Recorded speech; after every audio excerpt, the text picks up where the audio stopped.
What's going on, everybody? Yoel Romero has signed with Bellator. That's right.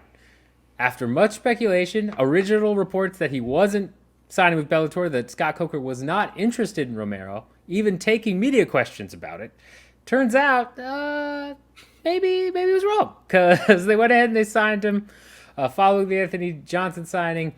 Big news. What do you guys think about it? Let's go to Mr. Wells first, as always. Hey, like we said on this channel, man, like we've said, all these promotions that said they weren't interested in these big names, they were lying. They were lying. They were lying for, maybe they were just trying to put it out there as a negotiation tactic sort of thing. Be like, yeah, we're not interested. So keep your price down sort of thing.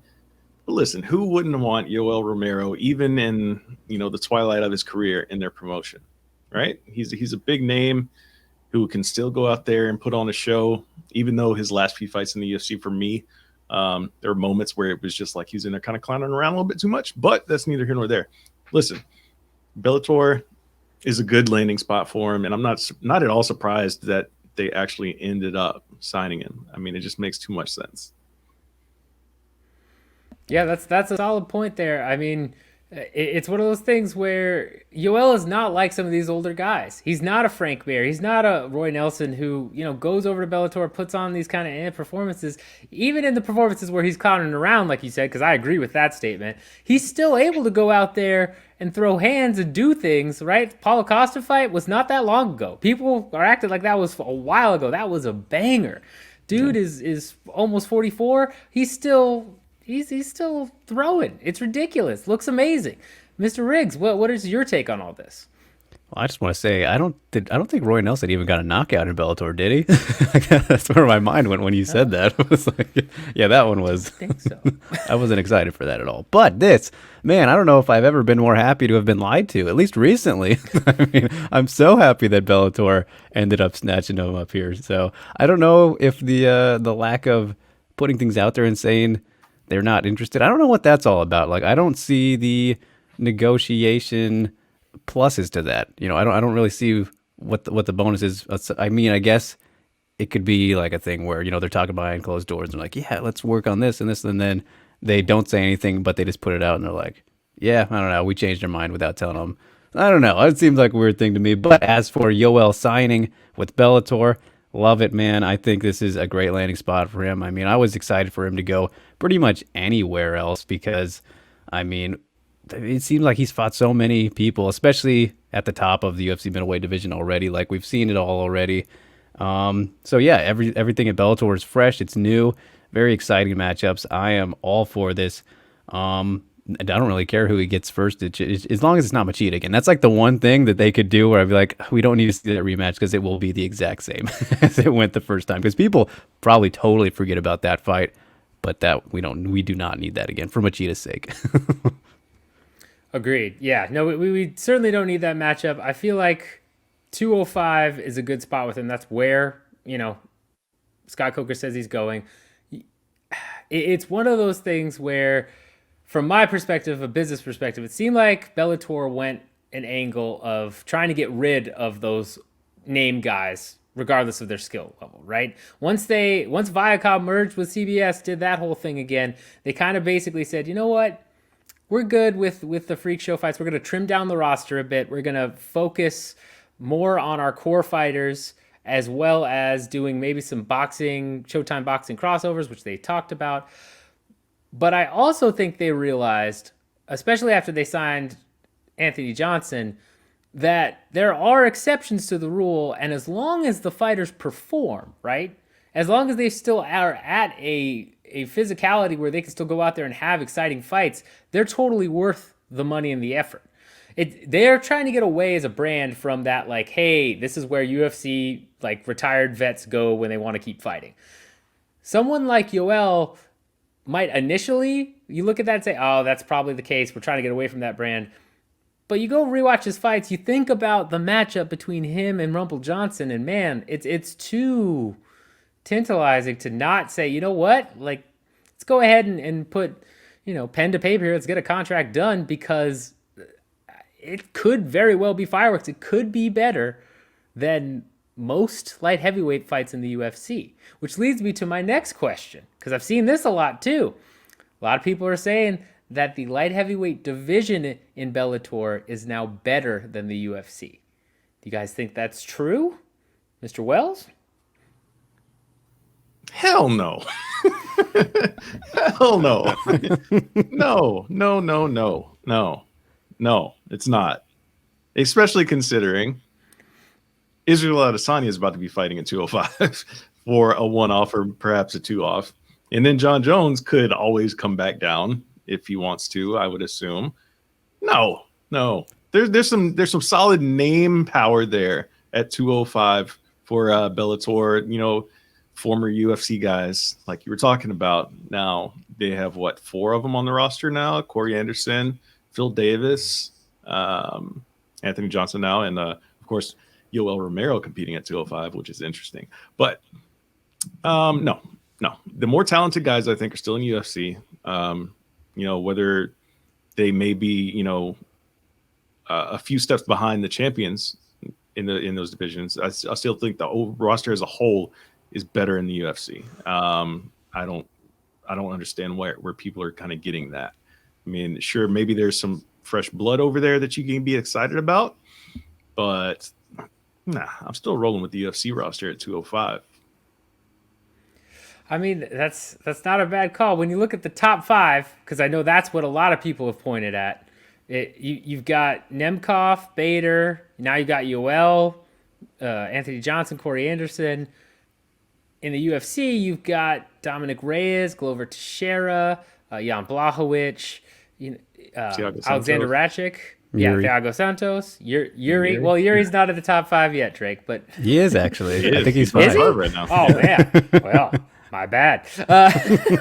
And then the perennial main eventer Anthony Smith right behind there. So come on. There you go. I'm rocking with that squad all day. Sorry, Drake. Are you also rocking with that squad all day? Perfectly presented. I mean, so I was kind of leaning a little bit against Matt just because I had to line it up in my head and picture everybody. But in my own personal top 10 rankings, I would have to think that, okay, I have Nemkov, Bader, Davis, Anderson. Those 4 guys are in the top 10 worldwide, I would say.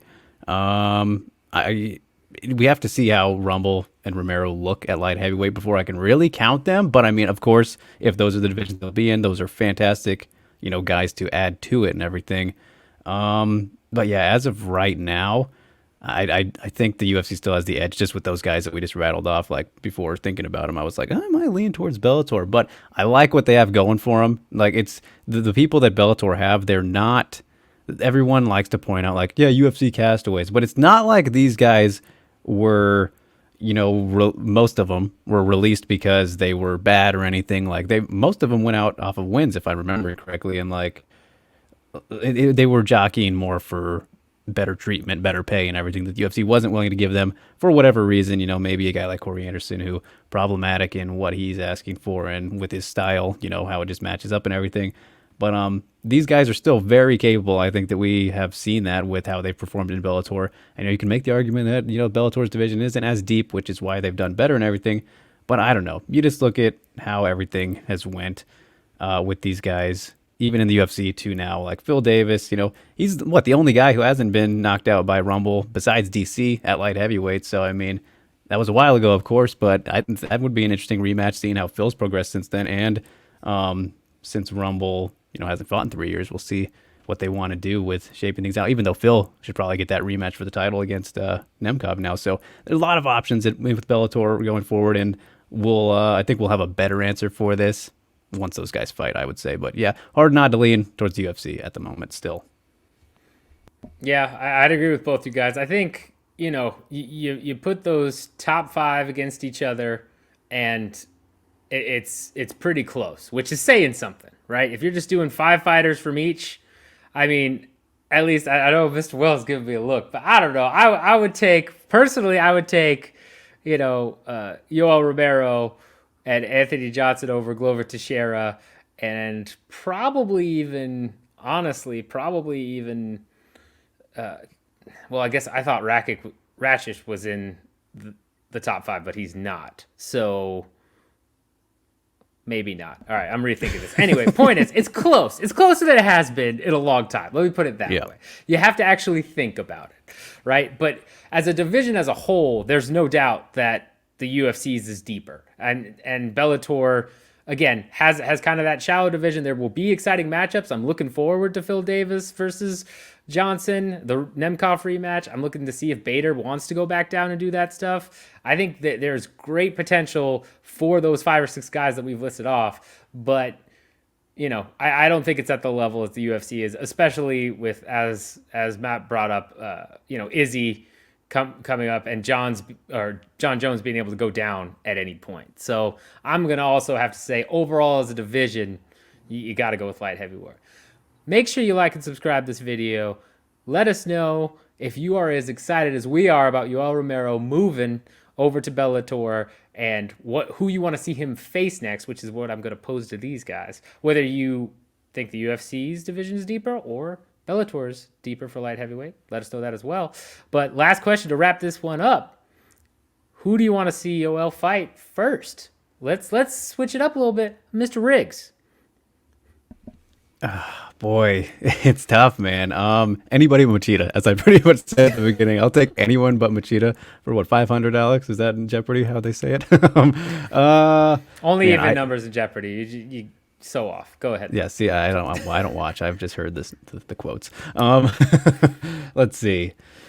I mean, the Rumble one is very exciting for obvious reasons, but it's like you want one of those guys to lose in both of their debuts for the promotion. I don't know if Bellator would be down for that.